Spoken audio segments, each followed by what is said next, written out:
savez certainement, l'article 85, alinéa 2 de la Constitution, dispose que les autres catégories de lois, ainsi que les ordonnances, peuvent être déférées à la Cour constitutionnelle, entre autres par un certain nombre de personnalités, mais entre autres par 1/10 des membres de chaque chambre. C'est sur la base de cette disposition que nous, députés de l'opposition à l'Assemblée nationale, députés issus des partis Les Démocrates, le RHM, devenu RPM, et l'Union nationale avons agi. Pourquoi nous avons agi? Souvenez-vous, le 9 avril dernier, le président de la République avait, sur la base de l'article 25 de la Constitution, pris un décret portant déclaration de l'état d'urgence sanitaire en République gabonaise. Le 23 avril, à la demande du gouvernement, l'Assemblée nationale a autorisé, en application des dispositions de l'article 50 de la Constitution, la prolongation de l'état d'urgence pour une durée de 15 jours, alors que le projet de loi qui était soumis par le gouvernement sur cette question envisageait de modifier cette durée pour la porter à 3 mois. Dans le même temps,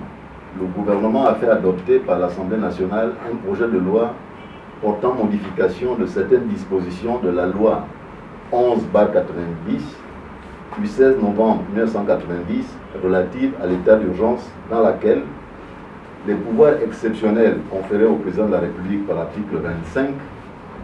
de la Constitution ont été étendus aux catastrophes sanitaires pour tenir compte de la lutte contre le coronavirus.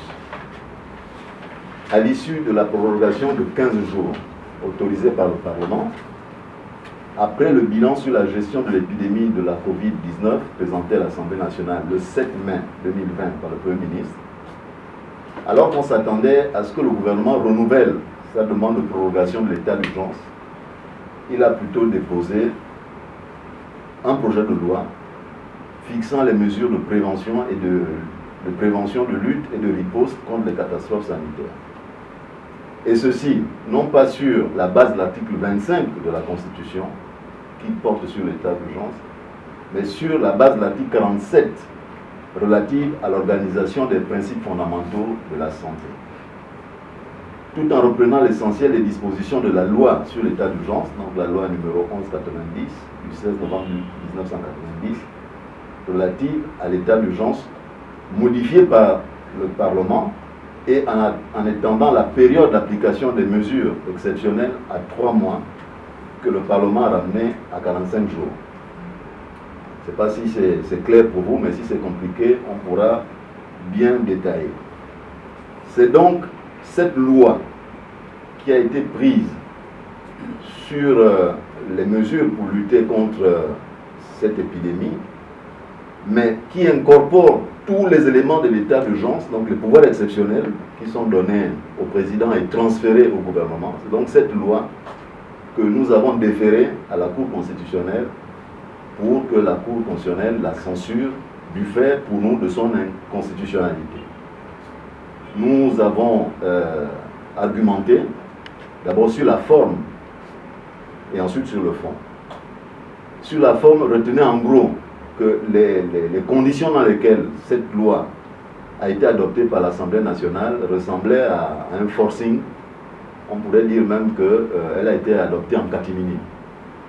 Les députés ont reçu ce document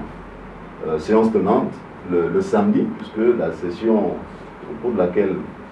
la séance au cours de laquelle ce document a été examiné, c'était le samedi matin.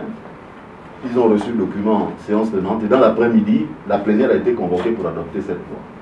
Le lendemain, ça a été transmis au Sénat et c'est le même scénario qui s'est déroulé là-bas. Donc la forme qui a prévalu à l'adoption de cette loi fait que nous avons considéré que nous n'avons pas eu le temps de pouvoir l'examiner à fond, et d'autre part, c'était un peu forcé et contraint, en quelque sorte, que cela a été fait. Sur le fond, la principale critique que nous faisons de ce texte, c'est le fait que l'état d'urgence prévoit des mesures exceptionnelles qui sont encadrées par la Constitution et par la loi, puisqu'il y a une loi sur l'état d'urgence, qu'on avait déjà appliquée d'ailleurs pour mettre en œuvre les mesures qui ont été prises à la suite de l'annonce par le président de l'état d'urgence. Les dispositions ont été transférées dans cette nouvelle loi qui ne sont pas très clairement encadrées et elles s'appliquent par le gouvernement sans que, en quelque sorte, le contrôle qui a été effectué par le Parlement, d'une part, et le caractère, disons, exceptionnel ne soit réaffirmé dans ce texte. C'est la raison pour laquelle que sur un certain nombre de dispositions, ce texte aussi, nous le contestons pour non-conformité avec la Constitution. Voilà en gros les raisons pour lesquelles nous avons porté